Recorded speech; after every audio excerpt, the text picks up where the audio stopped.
All right, so in part two here, one of the things we're continuing with was talking about how you motivate Nazi society to really embrace these anti-Semitic ideas. And part of what we'd note is that this goes all the way back to the Middle Ages, if not earlier. So in addition to the Nazi racial ideology, in addition to the socioeconomic problems, in addition to the last thing we looked at, which was the aiming at or the targeting of children in terms of the anti-Semitic message. It wasn't just children, it's obviously society as a whole. What you see in this image here is a sign, many of like it that were placed in towns throughout Germany, that says Juden sind hier unerwünscht, which means Jews are not wanted here. And these were signs that were put out inside of towns to let any Jewish travelers or visitors know that they weren't wanted in town at all. One would assume that the town had done whatever it could to evict its own Jewish residents as well. So you have stuff aimed at children, you have stuff that's playing on people's socioeconomic fears that they have, playing on prejudices and stereotypes.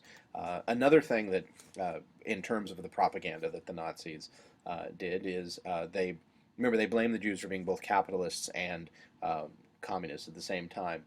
Here, on the left-hand side, you have a poster that says, Der ist schuld am Kriege, which means he is guilty for the war, or responsible for the war. So what do you have? You have an individual wearing a suit and a top hat, or it looks sort of like a tuxedo, almost it's hard to tell with the front there, but wearing a top hat, the standard sign of a capitalist in most forms of propaganda. He's hunched over. Again, there's stereotypically Jewish features on there, on the individual, and just to be certain, there is a Star of David that says Jude, which says Jew on it. So now the idea is that blaming the Jews for starting World War I.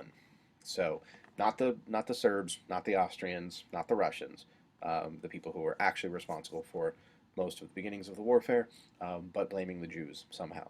And of course, notice the sort of corpulence and the hunched nature and sort of the evil shadowing of the person who's being blamed there on the left, and then on the right you have the sort of very stereotypical racially pure Aryan family with the father, the mother, and in this case 4 children, one of whom, the boy, is already wearing his Hitler Youth attire and is ready to serve the country. So notice they're very happy as well, partly because they're living in this new Aryan society apparently that makes everyone happy, except for those that they exclude.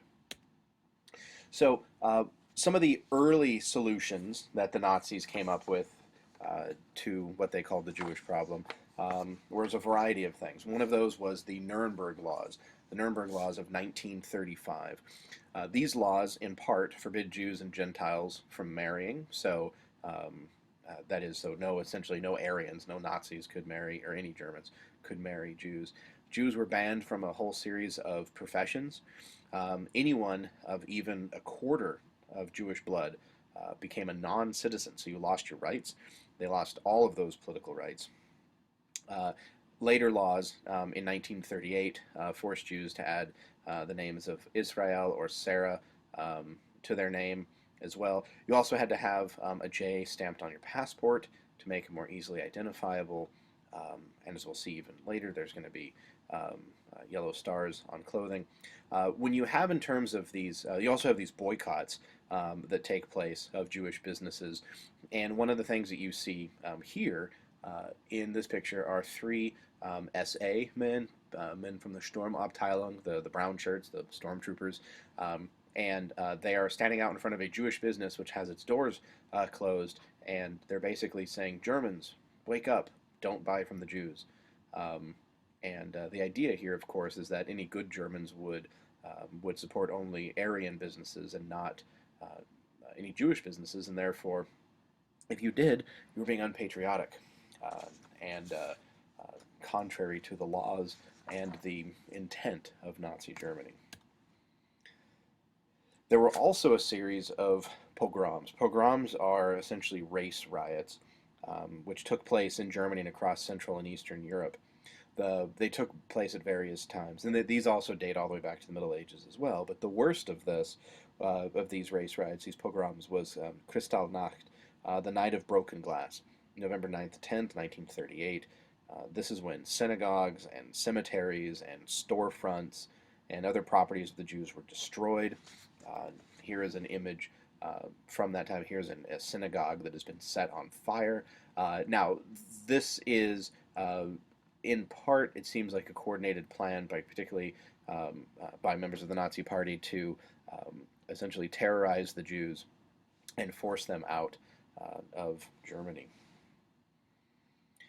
Apparently, though, it didn't work as well as they thought. A lot of Germans were apparently very disgusted when this information got out of the pogrom and the burnings, and Hitler then turned around and blamed Kristallnacht on the Jews themselves, and he forced them as a people to pay indemnities. He seized 20% of all of Jewish property in retaliation. Um, in this period, 30,000 German Jews were beaten or taken temporarily to concentration camps. And this is before the opening of the official camps in 1941.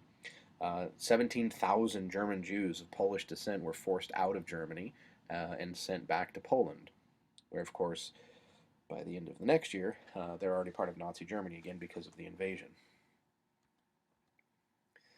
Other things that the Nazis push in terms of their solutions. So we've seen the Nuremberg laws, we've seen pogroms. They also forced Jews to wear badges. You can see an image here on the right, a Jewish vendor selling armbands in Warsaw. So you needed these badges so that everybody could know. The Typically, a lot of the dates ascribed to these was 1939 for Poland and 1941 for Germany, although there is some evidence of these occurring earlier. But the idea was is that the Nazis wanted to be able to easily identify Jews by the armband. So you didn't even have to check passports. You didn't have to check family history. You could just simply see the Star of David and know that they were Jewish. Other programs that the Nazis engaged in between 1939 and 1941 in particular, the Nazis instituted eugenics programs. And this was the idea of creating some sort of racial purity. Aryan-looking women were encouraged to breed. They found it hard to get birth control and access to abortion because the Nazis wanted them to have many, many children.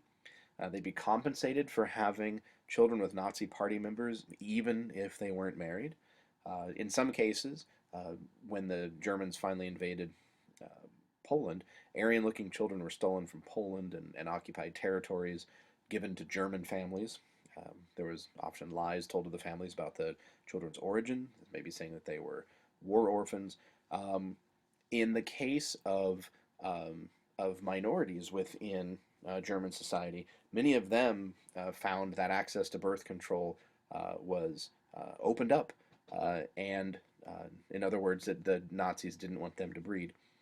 There was also forced sterilization that took place as well. Now, a lot of times the forced sterilization was something that took place against mental patients, anyone who had a mental disability or physical disability, and that might have been in some sort of hospital or asylum. The Nazis essentially took over these places. These aren't necessarily, and in most cases, aren't Jewish patients. They're just simply German patients. This is something that the Nazis are doing sort of at the same time to kind of put this into context. And the idea was that the Nazis forcibly sterilized them to prevent them from breeding and from passing on their genes.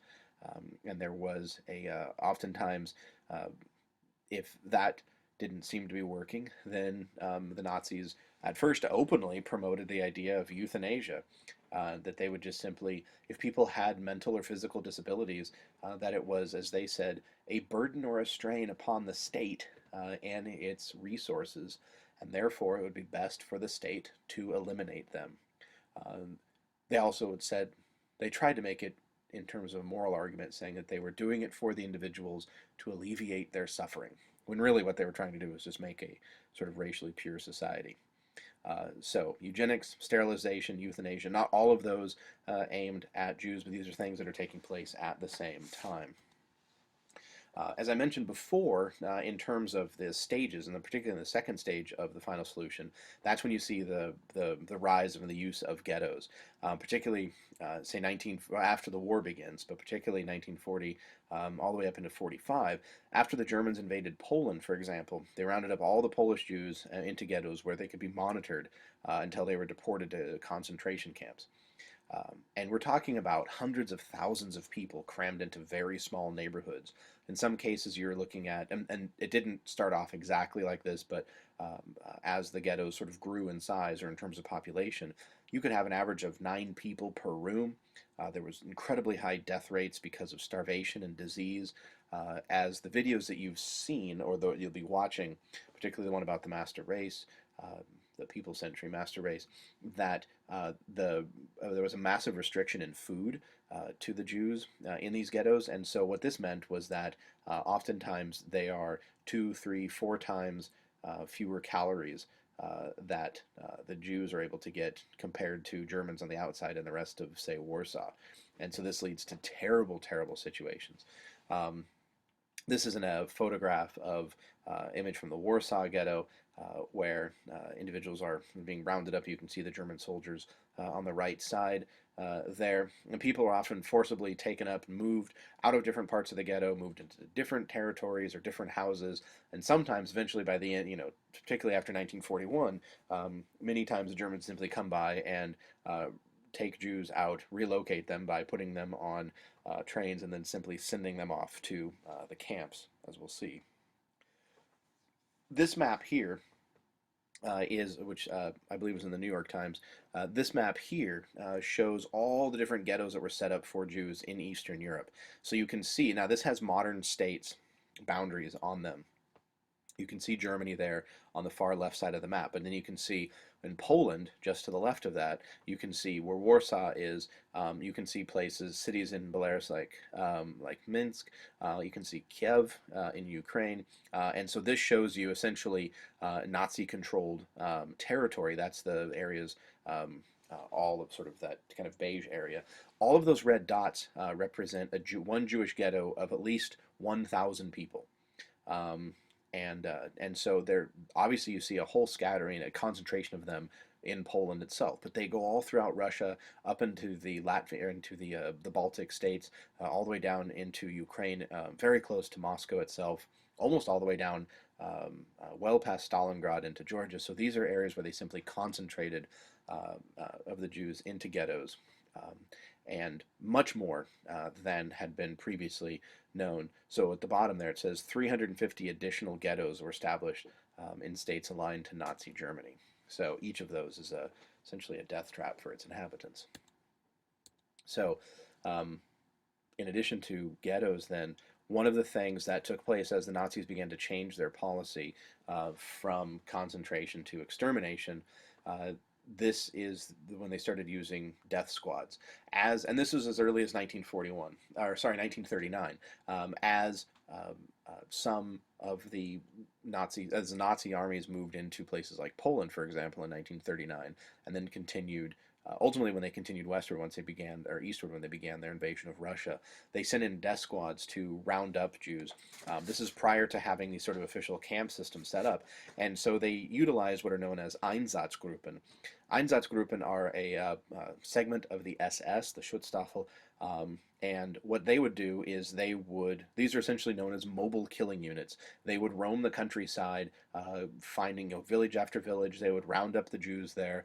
In many cases, they would simply just take them outside the village, dig a pit, and shoot them all in the back of the head and leave, and then move on to the next village.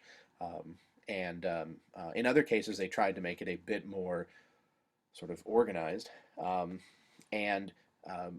you see here is, and this is as early as 1941, what you see here is that the Nazis categorized and kept a numerical tally of the individuals that they killed. This is a Jaeger report from 1941.